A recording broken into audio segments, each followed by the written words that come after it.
Réunion stratégique et technique ce lundi à la primature. Les différents membres de la Troïka ont débattu ensemble avec le chef de l'exécutif de la situation monétaire, des finances publiques et du programme du gouvernement. Les détails dans ce journal. Et puis le gouvernement de la RDC compatit à la douleur des familles victimes des accidents survenus le week-end dernier à Kinshasa.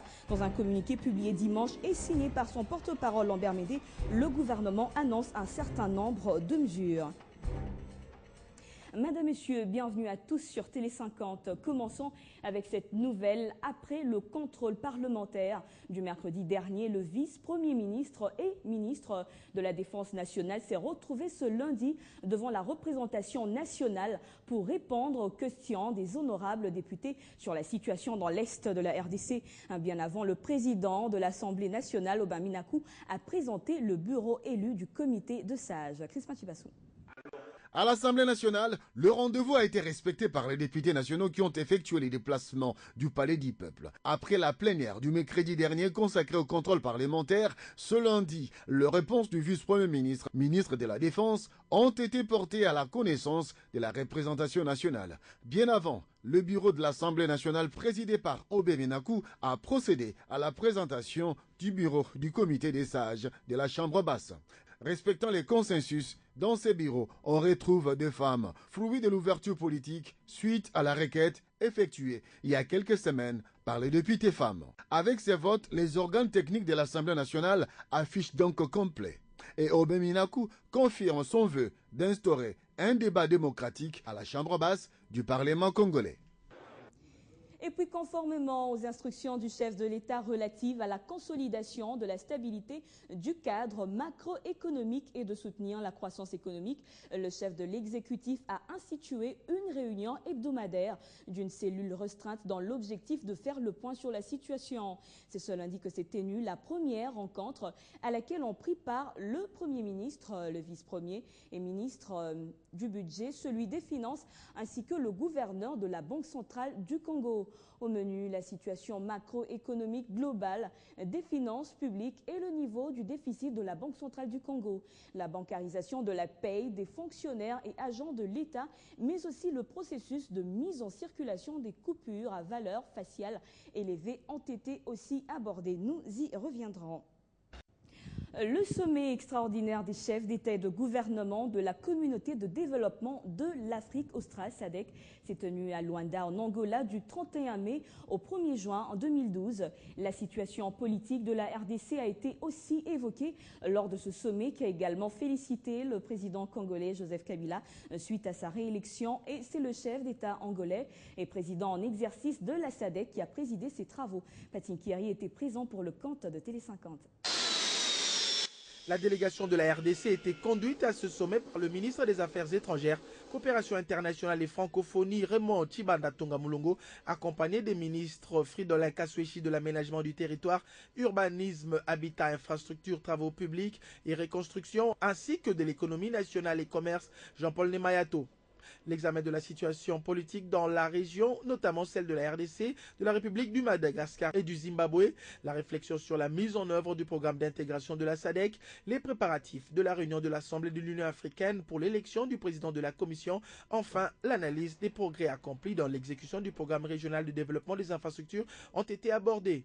Plusieurs chefs d'État ont également pris part à ce sommet, dont le roi Nswati III de Swaziland, Eduardo dos Santos d'Angola, président en exercice de la SADC qui a ouvert les travaux, et Jacob Zuma de l'Afrique du Sud. Le sommet a félicité les présidents Joseph Kabila pour avoir remporté les élections générales tenues en novembre 2011 et Michael Chilufa pour sa victoire aux élections présidentielles tenues en Zambie en septembre 2011. Abordant la question malgache, le sommet a noté les efforts entrepris par l'équipe de médiation de la SADC dirigée par l'ancien président du Mozambique, Joaquim Alberto Chissano, qui également est mandaté pour faciliter le dialogue entre Andy Rajolina et Marc Ravalomanana afin d'instaurer un climat propice à la tenue des élections crédibles, libres et justes. A noter aussi que le plan directeur régional pour le développement des infrastructures est en voie d'être finalisé. Ce document servira de texte de base pour la mise en œuvre des réseaux d'infrastructures transfrontaliers dans des secteurs clés tels que l'énergie, les transports, les technologies de l'information et de la communication ainsi que l'eau. Et au sujet des accidents survenus le week-end dernier ici à Kinshasa, la réaction du gouvernement n'a pas tardé à travers son porte-parole Lambert Mende. Dans un communiqué publié dimanche, le gouvernement compatit à la douleur des familles victimes et annonce un certain nombre de mesures. Claude Biengani. Il s'agit notamment d'une collision entre 3 véhicules dits Esprit des Morts sur le boulevard du 30 juin, d'un véhicule qui a ramassé un groupe de personnes pratiquant leur jogging sur le boulevard Lumumba et d'un 3e véhicule qui a fauché une dame traversant la route sur l'avenue des Huileries, ainsi que d'une collision de 2 véhicules au niveau des Delvaux. Bilan total, 5 morts, 17 blessés graves, 6 blessés légers, des victimes pour qui le gouvernement devrait intervenir. Le gouvernement de la République exprime toute sa compassion aux familles éprouvées par ces accidents et annonce une intervention spéciale en leur faveur, afin de suppléer aux frais funéraires et aux soins des blessés. L'état technique défectueux des véhicules, c'est parmi les raisons de nombreux accidents de circulation survenus dans la capitale, d'où cette sonnette d'alarme du gouvernement à l'endroit des usagers. Le gouvernement rappelle aux usagers qu'ils sont strictement tenus de ne faire circuler que les véhicules en bon état mécanique et de se conformer au code de la route sous peine des sanctions prévues par la loi. Dans un état de droit, nul ne peut prétendre gagner sa vie en menaçant celle des autres. Ne pas menacer la vie des autres passe aussi par une implication active du gouvernement qui promet des mesures d'encadrement pour toutes les activités sportives pratiquées sur les artères de la capitale où on annonce l'installation imminente des caméras pour la surveillance des vitesses des véhicules.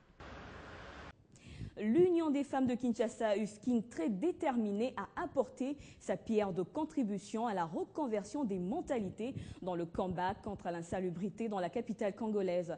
Elles ont affirmé cet engagement dimanche 3 juin lors de l'installation de 2 sections, Chaba et Lubumbashi, dans la municipalité de Kasavubu. Fabien Lumbala. Priées dans presque toutes les couches sociales de la vie de Kinshasa, ces femmes membres de l'UFKIN avec à leur tête Hélène Ndombesita et appuyées par quelques hommes intéressés par l'émergence du genre, ont investi la salle Félicité pour cette cérémonie qu'elles ont voulu solennelle. L'installation de la section de leur association à Kasavubu. Son comité est dirigé par Nzuzi Lozi, présidente, Marie-Jeanne Luambo et Alice Makaya, première et 12e vice-présidente.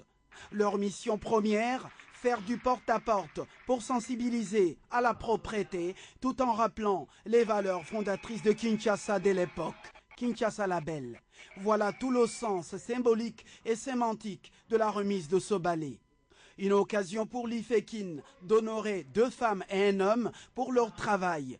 Vicky Njoli, la première femme quinoise, chauffeur de taxi depuis 1954, la 2e Poto Gallo ou Mama Poto à titre posthume pour son modèle en économie et enfin Jacques Malaba pour ses initiatives en faveur du genre et surtout son encyclopédie de la femme congolaise. Promouvoir le statut et les droits de la femme sont parmi les objectifs de cette association qui se veut apolitique. Nous voulons que la maman quinoise, la maman de Kinshasa se lève. Nous allons vulgariser des lois que le Parlement vote pour que les mamans puissent s'armer. Leur vision, implanter l'UFKIN dans toutes les municipalités de Kinshasa. Et puis dans la ferme présidentielle de Kingakati, un véritable foyer agraire qui est en train de se constituer et pourra à la longue nourrir la population congolaise.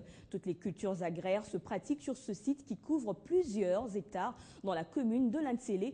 Olive Lembe Kabila, la première dame, était donc sur ce site le week-end dernier et projette d'y lancer dans les prochains jours d'autres activités aux bénéfices sociaux. Ces champs de soja, environ 4 hectares, servent à l'alimentation du bétail, gros et petit, question d'économiser, mais également à lutter contre la faim. Les premières récoltes de ces semis sont attendues pour juillet. Nous sommes ici, dans la ferme présidentielle de Kingakati, visitée par Olive Lembe Kabila. Quand tous les agriculteurs fouillent, qui va produire pour toute la masse qu'il y a dans des grandes villes. Tous là vraiment capable, il y a qu'à se prendre en charge. Autre lieu visité, ce sont ces bâtisses qui servent à l'élevage de la volaille. On n'y pénètre jamais sans avoir au préalable fait ce petit rite de stérilisation. Une fois à l'intérieur, on y découvre ces canetons et ce poulet de chair qui, à peine un mois, pèsent déjà presque tous plus d'1,5 kg. Aux enclos pour porcs, les femelles en chaleur, une fois repérées, sont mises à l'écart pour un accouplement futur, duquel verront le jour après exactement 3 mois, 3 semaines et 3 jours des très nombreux petits. La ferme dispose d'un dispensaire où de soins gratuits sont prodigués et aux pensionnaires et aux habitants du voisinage. Dotés d'une salle d'observation et d'une maternité, 4 à 5 accouchements sont enregistrés par jour. Et ce bout de chou est né juste la veille de la visite de la première dame. Les plantations de goyaviers, manguiers et gravellias, dont l'essence est utile en menuiserie, ont été également passées en revue avant cette pépinière de 20 000 jeunes pousses d'EVA, ultime étape de la visite d'Olive Lembe Kabila. Dans le prochain jour, ils serviront au reboisement en partant de la ferme jusqu'à la cité de Menkao, à l'entrée de la province du Bandundu. Comme quoi, la préservation de la nature pour les générations futures n'est pas oubliée. Et c'est un grand jour ce lundi pour le président de la République, Joseph Kabila. Lui et sa sœur jumelle, la députée Janet Kabila, fêtent leur 41e anniversaire. Né en 1971 à Ewabora, dans les montagnes de Fizi, au sud Kivu, de Laurent Désiré Kabila et de Sifa Magna.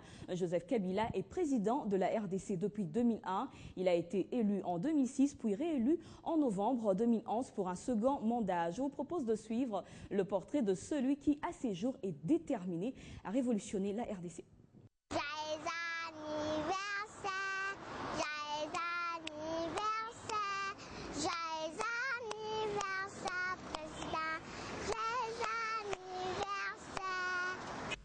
C'est de lui qu'il s'agit, Joseph Kabila Kabange, président de la République démocratique du Congo.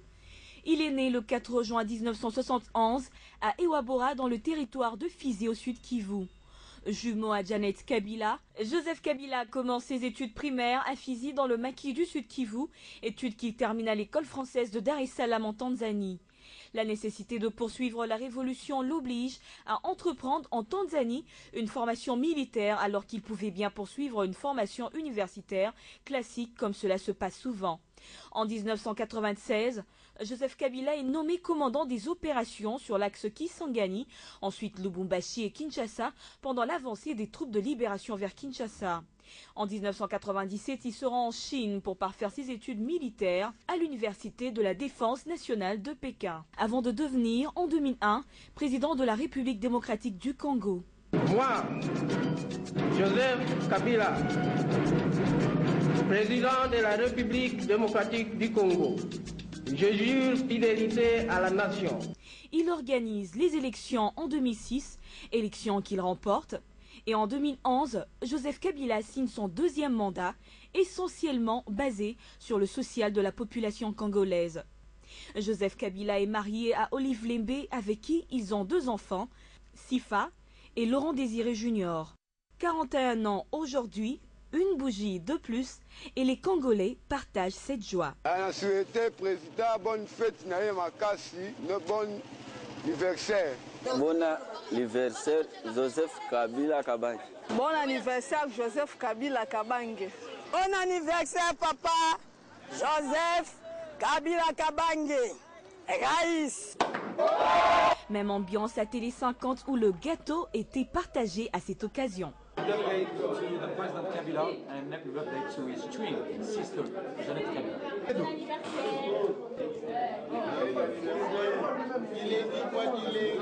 Ce qui veut donc dire que les Congolais sont de tout cœur avec leur